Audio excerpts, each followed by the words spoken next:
하나님께서 오늘 저희들에게 주신 말씀은 마태복음 2장 1절부터 12절까지의 말씀입니다. 마태복음 2장 1절부터 12절 이 시간 교독하실 때 마지막 절 합독하시겠습니다.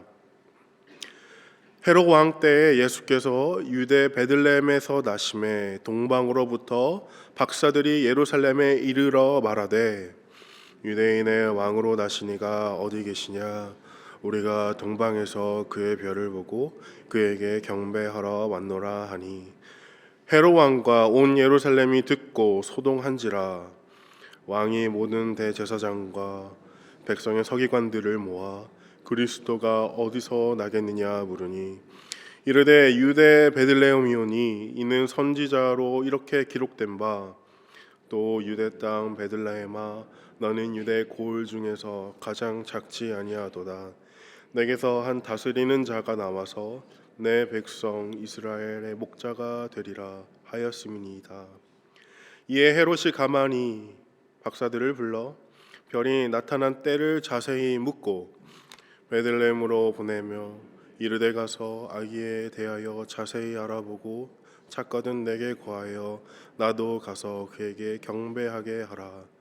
박사들이 왕의 말을 듣고 갈새 동방에서 보던 그 별이 문득 앞서 인도하여 가다가 아기 있는 곳 위에 머물러 서 있는지라.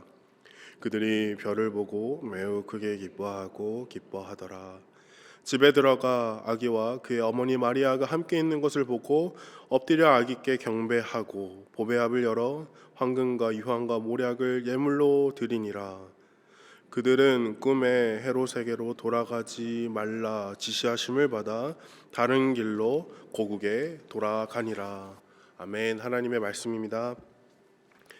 마태복음서의 독자는 약 400년의 소위 칭하는 이 암흑기 기간 동안 자신들이 처한 이 현실의 비극을 희극으로 바꿔줄 왕을 기다려온 유대인들이었습니다. 말라기서 이후 선지자의 음성을 끊겼고 유대 민족은 바벨론, 페르시아 또 헬라를 지나 이 로마의 지배 아래에 거하게 되었습니다.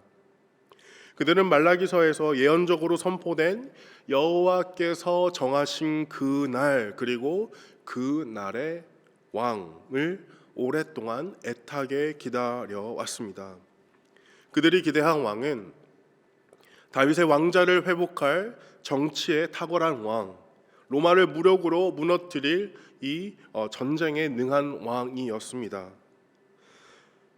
하지만 마태는 예수님의 탄생 이전의 그 다윗의 족보를 통해 이 예수님의 왕권을 증명하고 탄생 이후 오늘 본문 말씀과 같이 이 두 부류의 다른 반응을 통해서 왕의 정체성을 선명하게 드러내 주고 있습니다. 그것이 2절의 한 질문으로 시작되는데 유대인의 왕으로 나시니가 어디 계시냐?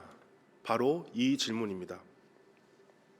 이 질문은 단지 이 왕의 위치를 묻는 Where is the king이 아니라 이 왕의 존재를 묻는 Who is the king에 가까운 질문이 되겠습니다.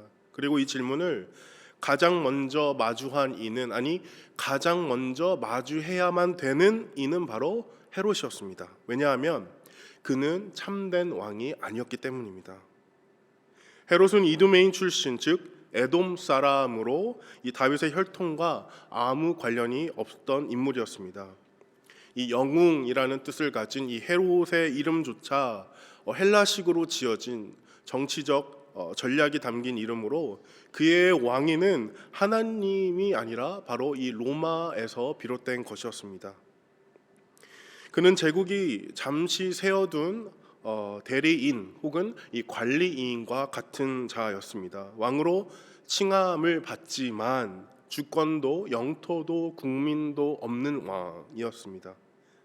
그렇기 때문에 오직 스스로 자신의 이 왕자, 이 자신의 위치를 지켜야만 했기에 그는 누구보다도 이 왕권에 광적으로 집착할 수밖에 없었습니다. 그 결과 그는 살기 위해 죽이는 이 세상 법칙에 온전히 부합된 자로 자기 아내와 또 아들까지 죽이는 이 강경한 공포 정치를 펼쳐갔습니다.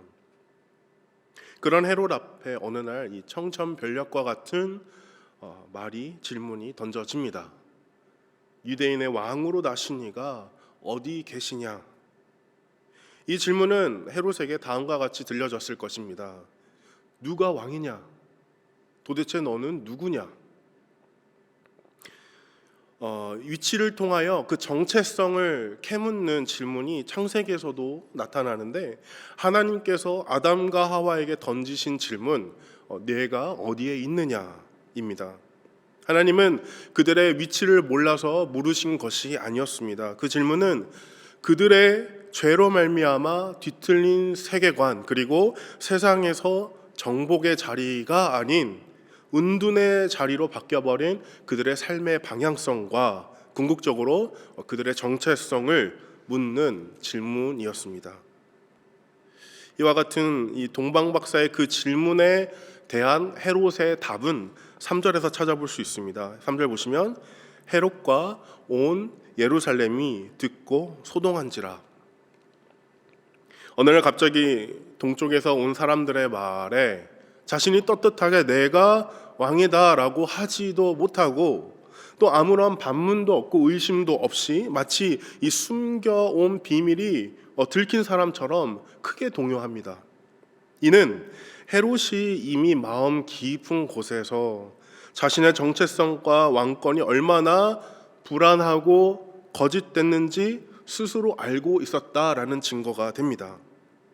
마치 유명한 동화 이 벌거벗은 임금님 속에서 분명 벌거벗으면서도 끝까지 그것을 부인하는 임금과 같고, 반면 동방 박사들은 그 벌거벗음을 숨기지 않고 그대로 말한 소년과 같습니다.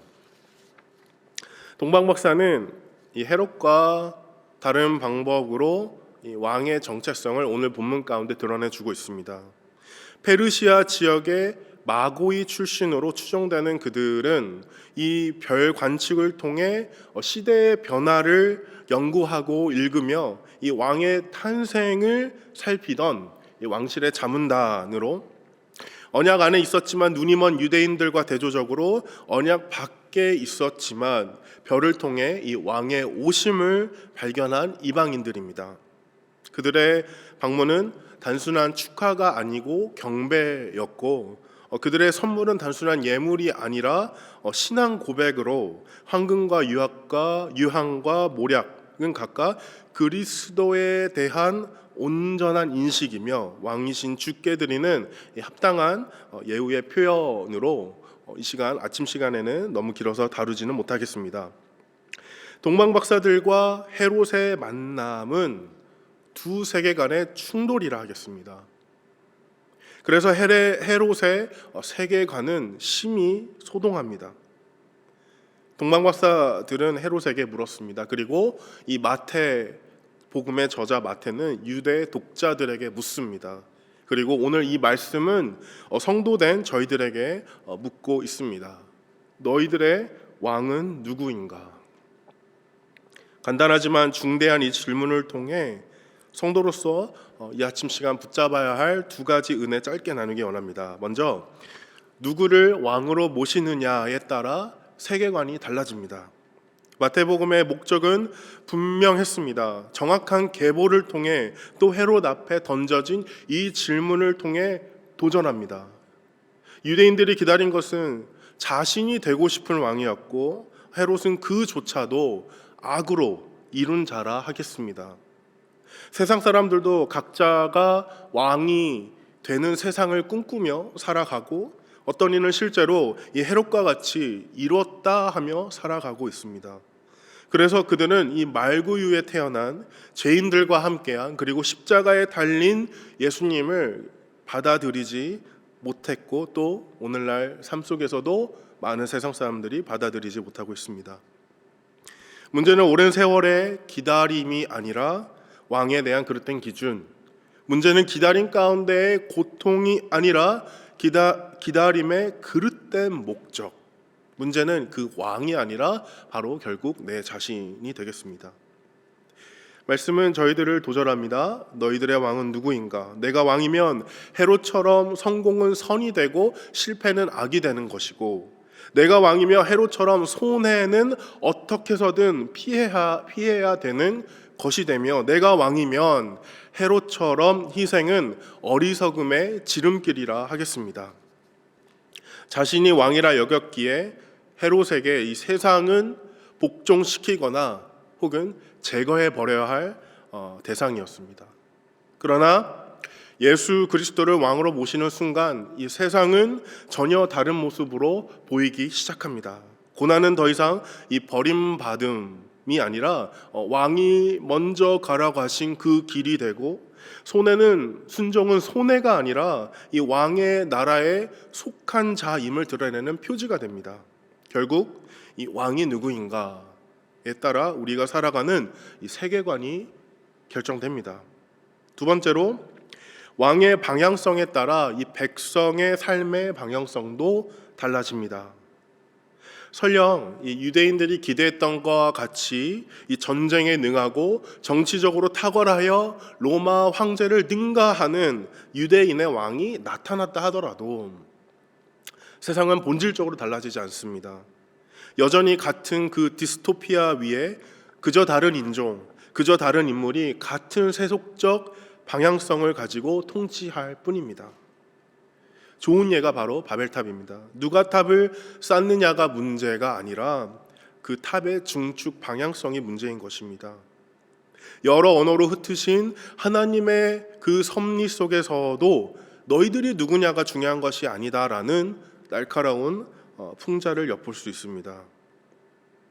오늘날 세계 정세가 고스란히 보여주듯이 이 같은 영토라도 어떤 색, 어떤 모양의 깃발을 꽂느냐에 따라 그 나라의 방향성은 완전히 달라집니다. 그래서 세상에는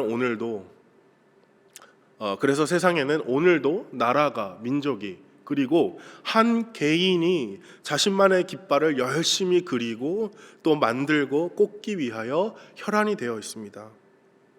저와 성도님들의 인생에는 표대 대신 예수 그리스도의 깃발이 이미 온전히 세워져 그곳을 향해 저희는 아직 달려나가고 있음을 믿습니다.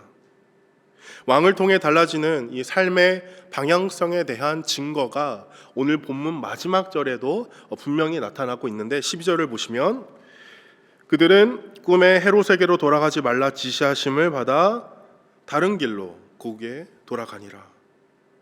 고국으로 돌아가니라. 하지만 다른 길로.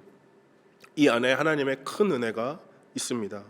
왕 대신 예수 그리스도를 만난 뒤 여전히 내 삶으로 돌아가지만 이전과 분명히 달라진 길로 나아가게 하시는 크고 놀라우신 하나님의 섭리입니다. 말씀을 마치겠습니다. 오늘 본문에 등장하는 두 부류의 인물, 이 헤롯과 동방 박사들, 이들의 만남은 단순한 사건이 아니라 두 세계 간의 충돌이며, 더 정확히 말하면 어둠 속으로 침노한 빛의 사건이라 하겠습니다. 사복음서 중 가장 늦게 쓰여진 이 요한복음은 이 마치 마태복음을 정통한 듯 한마디로 표현하는데, 요한복음 1장 5절에 보시면 빛이 어둠에 비치되 어둠이 깨달지 못하더라. 아무리 어두워도 빛은 비춰집니다. 하지만 어둠은 빛 가운데 존재할 수 없는 것입니다.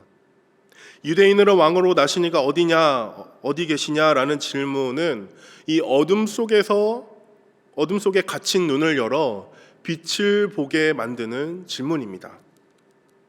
빛은 이미 이 땅에 오셨습니다.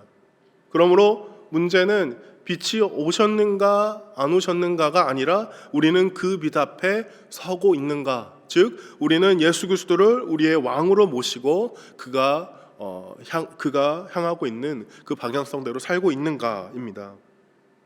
그러므로 오늘도 예수 그리스도께서 왕으로 좌정하시는 내 삶을 소원하시며 빛의 그 기백으로 온전히 나아가시는 주의 백성으로 살아가시기를 주님의 이름으로 축원드립니다.